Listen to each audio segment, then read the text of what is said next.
Welcome to hit TV. పిల్లల్ని ఎలా పెంచాలి? పిల్లలతో ఎలా ఉండాలి? పిల్లలతో ఎలా బిహేవ్ చేయాలి? అది పేరెంట్స్‌గా అయినా, టీచర్స్‌గా అయినా, ఫ్రెండ్స్‌గా అయినా వాళ్ళతో ఎలా ఉండాలి? అలాగే పిల్లల నుంచి పేరెంట్స్ ఫేస్ చేస్తున్న ప్రాబ్లమ్స్ ఏంటి? అలాగే పిల్లలు కూడా చాలా ప్రాబ్లమ్స్ ఫేస్ చేస్తూ ఉంటారు. ఎదుటి వాళ్ళతో ఎలా ఉండాలి? ఎదుటి వాళ్ళు వాళ్ళతో ఎలా ఉంటున్నారు? గుడ్ టచ్, బ్యాడ్ టచ్ అని వాళ్ళు చాలా ప్రాబ్లమ్స్ ఫేస్ చేస్తూ ఉంటారు. సో, ఇవన్నీ విషయాలు కూడా మనతో చెప్పడానికి మనతో పాటు ఉన్నారు.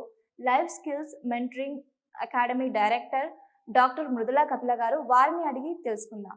నమస్కారం మ్యామ్. ఇప్పుడు పిల్లల్ని పెంచడం వరకే వచ్చింది కాబట్టి పెంచేటప్పుడు తల్లిదండ్రులు ఏం చేస్తున్నారంటే ఎక్కువగా పదే పదే కొట్టడం. అంటే చిన్న మాటకి కూడా కొట్టడము, తిట్టడము, అరవడము. అంటే వాళ్ళకుండే టెన్షన్స్‌ని కూడా పిల్లలపైనే చూపిస్తూ ఉంటారు. ఇప్పుడు మనం చూస్తున్న లైఫ్ స్టైల్ ఎలా మారిపోయిందో సాఫ్ట్‌వేర్ అనేసి, ఇంకేదో అనేసి వాళ్ళ వాళ్ళకుండే స్ట్రెస్‌ని మొత్తం కూడా పిల్లలు పాపం చిన్న తప్పు చేసినా కూడా కొట్టేస్తున్నారు. దీనివల్ల పిల్లలపై ప్రభావం ఎలా ఉంటుంది? ఆహ్, నిజమే అండి. చాలా జాలేస్తుంది అలాంటి పిల్లల్ని చూస్తే. వాళ్ళు ఒక ప్రిజన్‌లో ఉన్నట్టు ఉంటారు.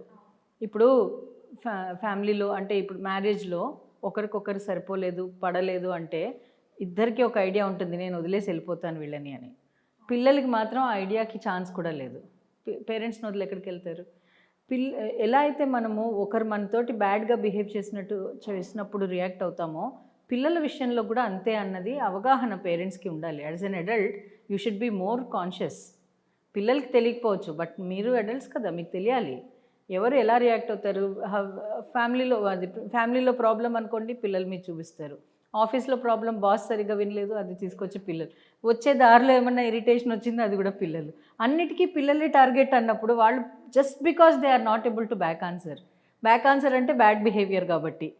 వాళ్ళకి తెలీదు. అంటే చిన్నప్పటి నుంచి మీరు తల్లిదండ్రులే వాళ్ళ వరల్డ్. పుట్టిన దగ్గర నుంచి ఏది నేర్చుకున్న వాళ్ళు తల్లిదండ్రుల నుంచే నేర్చుకున్నారు.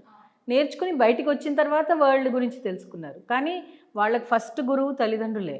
హైరార్కీ ఫాలో అవుతారు పిల్లలెప్పుడు. ఇప్పుడు తల్లి లేతే తండ్రి ఎవరైతే క్లోజ్ ఉన్నారో వాళ్ళు చెప్పిన ఏ మాటైనా వాళ్ళకి అల్టిమేట్. దాన్ని వాళ్ళు క్రాస్ చేయరు. సాధ్యమైనంత వరకు క్రాస్ చేయరు. దాన్ని తల్లిదండ్రులు బ్రేక్ చేస్తేనే క్రాస్ చేస్తారు. ఇప్పుడు ఫర్ ఎగ్జాంపుల్ మా అబ్బాయికి నేను చెప్పాను చిన్నప్పుడు, "నువ్వు బ్యాడ్ వర్డ్స్ వాడకు. అంటే ఎవరిని బ్యాడ్ వర్డ్స్ తోటి తిట్టకు. ఎవరైనా నువ్వు అని పిలవకు, మీరు అని పిలువు." ఇవి 2 చెప్పినప్పుడు చిన్నప్పుడు వాడికి ఎలాగ అది అటాచ్ అయిందో కానీ till date he is now doing his diploma. Till date వాడు నేనన్నా అంటానేమో కానీ వాడు మాత్రం బ్రేక్ చేయడది. ఇన్‌ఫ్యాక్ట్ నన్ను అమ్మా బ్యాడ్ వర్డ్స్ అని గుర్తు చేస్తాడు. సో అంటే ఏంటి అంటే మనం కాన్షియస్‌గా, అన్‌కాన్షియస్‌గా చాలా మటుకు ఇన్‌స్ట్రక్షన్స్ వాళ్ళలోకి పాస్ చేస్తున్నాం. ఆ ఇన్‌స్ట్రక్షన్స్ ఎలా ఎఫెక్ట్ అవుతాయి అన్నది మనకు తెలియకపోవచ్చు కానీ ఆ చిన్న మనసులోకి వెళ్ళిపోతుంది అది బాణంలాగా. ఆ బాణం వెళ్ళిన తర్వాత అది తగిలిన చోట తగిలింది అంటే అది వాళ్ళ జీవితాంతం మర్చిపోరు.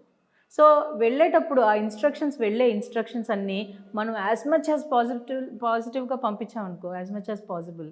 అప్పుడు వాళ్ళకి చిన్నప్పుడు ఇప్పుడు సిగ్మండ్ ఫ్రాయిడ్ అని ఒక సైకాలజిస్ట్ ఉన్నారు. ఆయన ఏమన్నారు ఫస్ట్ 5 ఇయర్స్‌లో పర్సనాలిటీ కంప్లీట్‌గా ఫార్మ్ అయిపోతుంది అని.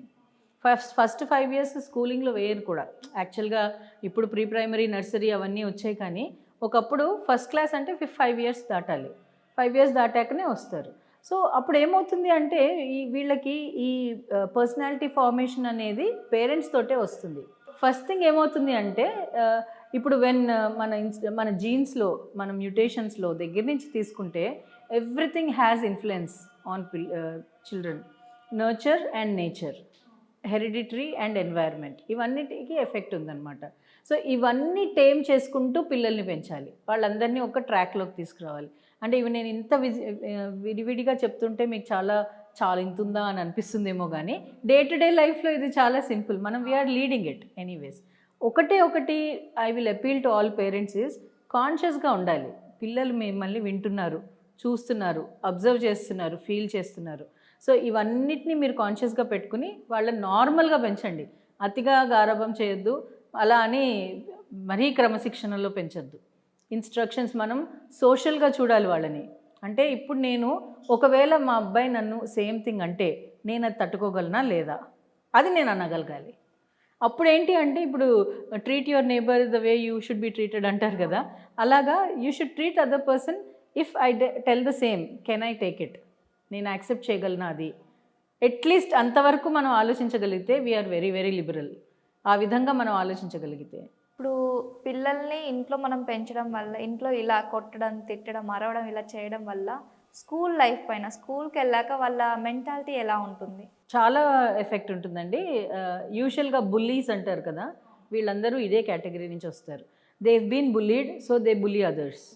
ఎందుకు అంటే వాళ్ళు ఇప్పుడు హయ్యర్ అథారిటీలో ఉన్న వాళ్ళు బుల్లీ చేస్తే, అంటే కొట్టినా తిట్టినా ఏమన్నా అబ్యూస్ చేసినా సరే వాళ్ళు బ్యాక్ ఇవ్వలేరు కాబట్టి వాళ్ళకంటే చిన్నగా ఉన్న వాళ్ళ మీద అబ్యూస్ చేస్తారు. ఈ ర్యాగింగ్ దగ్గర నుంచి, బుల్లింగ్ దగ్గర నుంచి, అవమానిస్తూ మాట్లాడడం, హేళన చేస్తూ మాట్లాడడం, ఇట్లాంటి ఒక టైప్ ఆఫ్ బిహేవియర్ ఎందుకు వస్తుంది అంటే ఇందులోంచే. వాళ్ళు బ్యాక్ ఆన్సర్ పోవడం వలనో, చేసే ధైర్యం లేకపోవడం వలనో, లేకపోతే ఆ పరిస్థితి, ఆ మనిషి ఎవరైతే వాళ్ళ మీద అలాంటి ఆవేశం చూపిస్తున్నారో అలాంటి వాళ్ళ మీద వాళ్ళు రియాక్ట్ అవ్వలేకపోవడము, ఇవన్నీ సప్రెస్ చేసి ఆ ఎమోషన్స్ వేరే చోట చూపిస్తారు. మనం కూడా అంతే చేస్తాం కదా. ఈ తల్లిదండ్రులు చూపించే స్ట్రెస్ వాళ్ళు వేరే చోటు చూపించలేక పిల్లల మీద చూపిస్తున్నారు, పిల్లలు వాళ్ళ మీద చూపించలేక ఇంకో పిల్లల మీద చూపిస్తారు. యూజువల్గా సిబ్లింగ్స్ మీద, అంటే వీళ్ళకంటే చిన్నగా ఉన్న అక్క తమ్ముళ్ళ మీద చూపించవచ్చు, లేకపోతే స్కూల్కి వెళ్ళిన తర్వాత స్కూల్లో ఉన్న పిల్లల మీద చూపించవచ్చు. చాలా చాలా బ్యాడ్ ఎఫెక్ట్ ఇది. అందులో కూడా చాలా ప్రాబ్లమ్స్ ఉంటాయి వాటిల్లో. ఇప్పుడు ADHD అని వింటూ ఉంటాం మ్యామ్. అసలు ADHD అంటే ఏంటి? ఈ మధ్య కాలంలో ఇంకెక్కువ వింటున్నా. అవును, ADHD అంటే attention deficit hyper active disorder. ఇది చాలా, అంటే ఇది ఒక కైండ్ ఆఫ్ మెంటల్ సిచ్యువేషన్. అయితే ఇది మీరు అన్నట్టు ఈ మధ్యకాలంలో చాలా వింటున్నామంటే ఒక ఫ్యాషన్ అయిపోయిందండి. 5వ క్లాస్ పిల్లాడు కొంచెం రెస్ట్లెస్గా ఉంటే వీడికి ADHD అనేస్తున్నారు. అయ్యో ఎందుకు ADHD? అసలు దానికి ఒక సిమ్టమాలజీ ఉంది, దానికి ఒక సైంటిఫిక్ డయాగ్నోసిస్ ఉంది. జస్ట్ లైక్ దట్ రెస్ట్లెస్గా ఉన్నారు కదా అని హైపర్ యాక్టివ్, లేకపోతే సరిగ్గా చదవట్లేదు. ఐ రిమెంబర్ ఒక స్కూల్లో నేను ఏదో మాట్లాడుతూ ఉంటే కొంతమంది స్టూడెంట్స్ స్లో లెర్నర్స్ అని చెప్పి వాళ్ళు సెగ్రిగేట్ చేశారు, బకెట్ చేశారు. ఏంటి స్లో లెర్నర్స్ అంటే అందులో సగం మంది బద్ధకస్తులు, స్లో లెర్నర్స్ కాదు.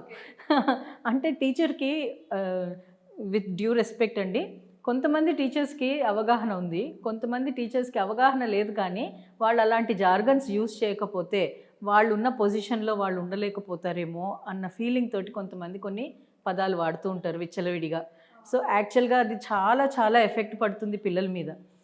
నాకు తెలిసి ఒక అబ్బాయిని, ఫలానా స్కూల్లో ఒక 3rd క్లాస్ అబ్బాయిని, వాడిని స్లో లెర్నర్ వీడు, చాలా ప్రాబ్లమాటిక్ వీడు, అసలు ఏమి చేయడు అని అంటే మేము డయాగ్నోస్ చేసాము. వెన్ వీ కౌన్సిల్ మాకు తెలిసింది ఏంటంటే వాడు బద్ధకస్తుడు అంతే.